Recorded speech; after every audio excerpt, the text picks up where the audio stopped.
ඔයාගේ අහිංසක අම්මට එකම එක බලාපොරොත්තුවයි තියෙන්නේ. අවුරුදු 15ක් 16ක් වෙනකන් ඇතෙක් වගේ ලොකු කරපු ඔයා කවදා හරි මේ ලෝකේ දිනන්න ඕනි. ඔයාගේ අම්මයි තාත්තයි එකම බලාපොරොත්තුව ඒක. අම්මා පුතේ කිසිම කහටක් හිතේ තියාගන්නේ නැහැ. අම්මා අපෙන් ලොකු දේවල් බලාපොරොත්තු වෙන්නේ නැහැ. පෙම්මා සූර තල් කරමින් දෙතනේ කිරි බොම්මා උම්මා කඳුලැලි ඉස ඉස ඇවිදින් දෙයි අම්මා අම්මා පනොදක ඉතින් කෙලෙසක වැවෙම්මා සම්මා සම්බුදු වනදා නිවන් දකින් අම්මා. දවසක් එනවා ඔයා ගෙදර යන දවසක ඔයාගේ ගෙදර ඉස්සරහා සුදු කොඩියක් දාලා තියෙනවා. එදා දවසේ ඔයාගේ අම්මා මේ ලෝකෙන් සමු අරගෙන නම් ඔයා අම්මව දකින අන්තිම දවසේ ඉඳලා ආයේ කවදාවත් අපිට අම්මා කියලා කතා කරන්න කෙනෙක් අපේ ළඟ නැහැ. මතක තියාගන්න පුතේ. දැන් අම්මට වයස කීයද? උපරිම මිනිස්සෙක් ජීවත් වෙන්නේ අවුරුදු 75යි 80යි. අම්මගේ 75න් 80න් අම්මගේ වයස අඩු කරන් තව ඒ වගේ අවුරුදු ගානකින් ඔයාට අම්මා කියන්න කෙනෙක් නැති වෙනවා. අම්මත් එක්ක චූටි දේවල් වලට තරහ වෙන්න එපා. අම්මා උයන කෑම කන්න. කොච්චර බැන්නත් කන්න නැතුව ඉද්දි බිත්තරයක් හදලා දෙන්නද කනවද කියලා අහන්නේ අම්මා විතරයි. අපි මොන ලොකු වැරැද්දක් කළත් අපිව බාර ගන්න ලෑස්ති වෙලා ඉන්නේ අපේ අම්මා විතරයි. ජීවිතේ හම්බ වෙච්ච తాවකාලික මිනිස්සු ඉස්සරහා තමන්ගේ ආදරේ පරිත්‍යාග කරන්න කලින් දෙගොල්ලොම හිතර ගන්න. ඔයාගේ අහිංසක අම්මගේ තාත්තගේ ලොකුම ලොකු බලාපොරොත්තුවක් ඔයා తాවකාලික මිනිහෙක් ඉස්සරහා తాවකාලික ගැහණියෙක් ඉස්සරහා නැති කරන එක හරිද කියලා. පුතේ මතක තියාගන්න. ඔයා කියන්නේ එක මිනිහෙක් නෙවෙයි. ඔයා කියන්නේ අම්මෙක්ගේ තාත්තෙක්ගේ දහසකුත් එකක් බලාපොරොත්තුවක්. ඔයා ජීවිතේ වරද්ද ගත්තොත් අම්මා මෙරි මෙරි උපදින වාර ගාන අනන්තයි ඔයාට වඩා.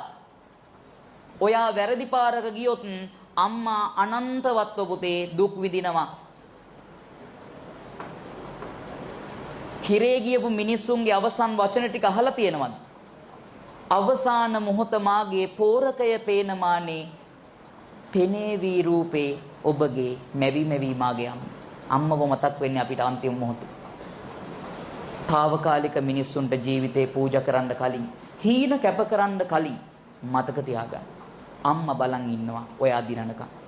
ඔය අම්මා නැති වෙච්ච දවසක ඔයා එනකන් ගෙදර බලාගෙන ඉන්න කෙනෙක් නැති වේවි.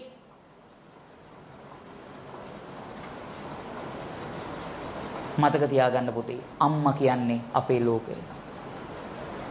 අම්මා ගැන විතරයි හැමෝම කතා කරන්නේ. ඇයි පුතේ තාත්තා ගැන කතා කරන්න කැමති නැත්තේ? තාත්තා අපිට ආදරේ නැහැ. තාත්තා තරම් ආදරේ මිනිස්සෙක් පිරිමියෙක් අපිට හම්බ වෙන්නේ නැහැ කවදාවත්. අම්මා ඔයා බඩට ආපු දවසේ අම්මා සතුටු වෙනවට වඩා තාත්තා සතුටු වෙනවා. මගේ ලේවුරුමයයි මේ බඩේ ඉන්නේ. තාත්තා අම්මව පරිස්සම් කරනවා ගොඩක්. අම්මට තියෙන ආදරයට වඩා ඔයාට තියෙන ආදරයට. අම්මා කණ්ඩ ආසයි කිව්වොත් දෙයක් ඒක කොහෙන් හරි හොයලා ගෙනත් දෙනවා. හැමදේම දෙනවා. ඇඳුම් අරගෙන දෙනවා. තාත්තා බලාපොරොත්තු සහගතව මාස 10ක් ඉවසනවා. අම්මට ඇඳේ ඉඩමදි නම් තාත්තා බිම බුදියපු වාර අනන්තයි පුතේ. තාත්තගේ කොන් දෙක කැක්කුමක් හැදිලා ඇති.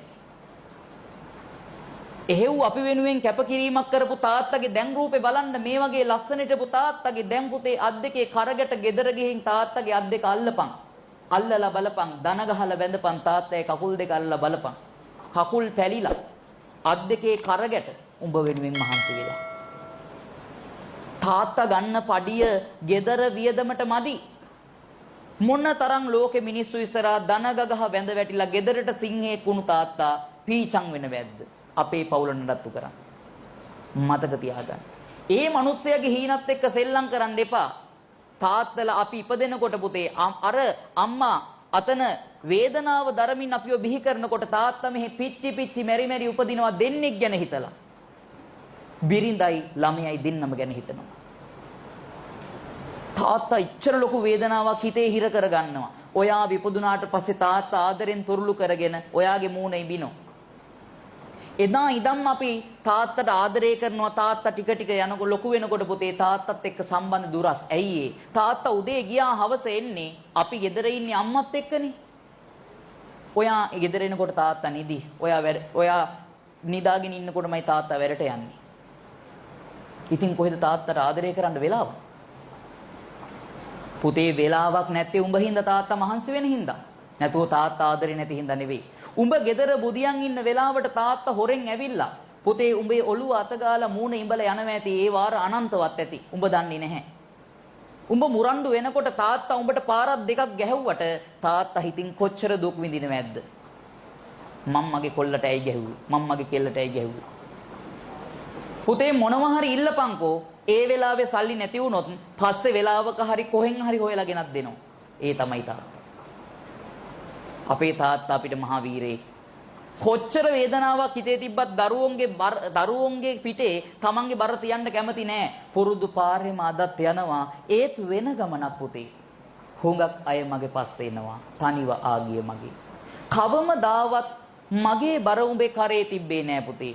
හුඟක් බර නම් බිමින් තියපන් රිදෙනවා ඇතියත් උඹේ තාත්තා මැරිලත් ඔහොමයි කිව්වේ. ඔයා ගෙදර යන දවසක ඔයාගේ තාත්තගේ සුදු කොඩිය පෙනුනොත් ආයෙවාට තාත්තා කියන්න කෙනෙක් නැහැ. ඔය අම්මා තාත්තා කියලා ආදරෙන් හાર્ට් එකක් දාලා සේව් කරන නම්බර් එකෙන් කෝල් එකක් එන්නේ නැති දවසක් එනවා. එදාට උඹේ දුක අහන්න කවුරුත් නැහැ. උඹට ජීවිතේ වැරදුනොත් උඹව බාර ගන්න කෙනෙක් නැහැ. ඔය ගෙදර ඉන්න රත්තරන් අම්මගේ තාත්තගේ කකුල් දෙක අද ගෙදර ගිහින් හරි අල්ලලා වැඳපන්. අම්මගේ තාත්තගේ අත් දෙක අල්ලලා බලපන් මම මේ කියන කතාව බොරුද කියලා. උඹ වෙනුවෙන් දහසකුත් එකක් බලාපොරොත්තු තියාගෙන ඉන්න ඒ මිනිස්සු දෙන්නගේ ඇස් දෙකට කඳුලක් දීපන් දුකකට නෙවේ පුතේ සතුටට. ලොකු දේවල් කරන්න බෑ. මේ දේ කරන්න වැඩ කරන්න පාඩම් කරන්න පුතේ මහන්සියෙන් පාඩම් කරලා හොඳ ප්‍රතිඵලයක් දාන්න. අම්මගේ සතුටු කඳුළු උඹට බලා ගන්න පුළුවන්. තාත්තගේ සතුටු කඳුළු බලා ගන්න පුළුවන්. ඒ බලාපොරොත්තු සහගත ඇස් දෙක උඹට බලා ගන්න පුළුවන්. උඹ විභාගේ ෆේල් වුණොත් ඒ මිනිස්සු දෙන්න ලෝකයට හොරෙන් අඬන හැටිත් උඹට බලා ගන්න පුළුවන්. මතක තියාගන්න. ඒ මිනිස්සු දෙන්න ලෝකයට හොරෙන් පුතේ අඬනවා. ඇයි ඒ? උඹ හින්දා. පුතේ මතක තියාගන්න අපේ අම්මයි තාත්තයි තරම් වටින දෙන්නෙක් අපිට ආයේ කවදාවත් හම්බ වෙන්නේ නැහැ. ජීවිතේ මේ මගදී හම්බ වෙච්ච తాවකාලික පිරිමියෙක් ගැහැණු ළමයෙක් ඉස්සරහා තමන්ගේ ආදරය බාල්දු කරමින් ඒ වගේ දේවල් වලට තමන්ගේ වෙලාව වැය කරමින් යනවට වඩා වැඩක් තියෙන ඔයාට. අර අම්මගේ තාත්තගේ ඇස් වලට සතුටු කඳුලක්ද දෙන්නේ දුකට එකම එක වතාවයි ජීවිතේ මේ අවස්ථාව. ඒ අවස්ථාවේදී උපරිම සාධාරණයක් කරා. අම්මගේ තාත්තගේ ඇස් වලට සතුටු කඳුලක් එකතු කරා. හැමදාම ප්‍රාර්ථනා කරන්න මම ගෙදර යනකොට අද නම් අපේ ගෙදර ඉස්සරහා සුදු කොඩියක් වැටිලා තියෙන්න එපා කියලා. මොකද උඹට තාම උඹේ ජීවිතය ගැන බලා ගන්න හයියක් නැහැ.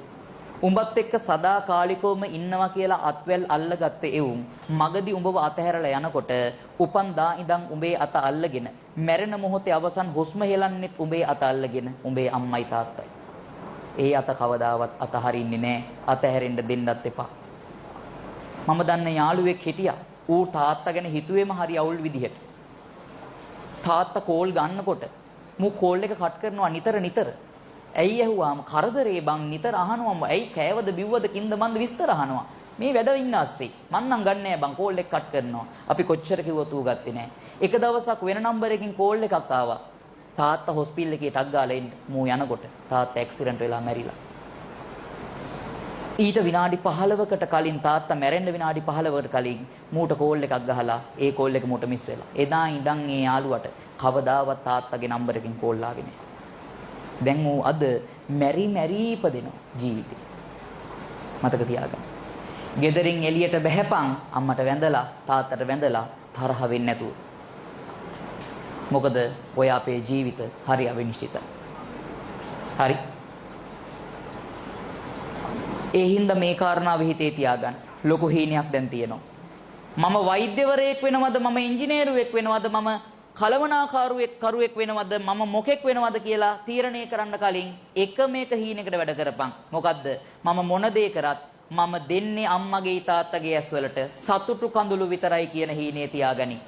ඒ හීනට වැඩ කරපන්.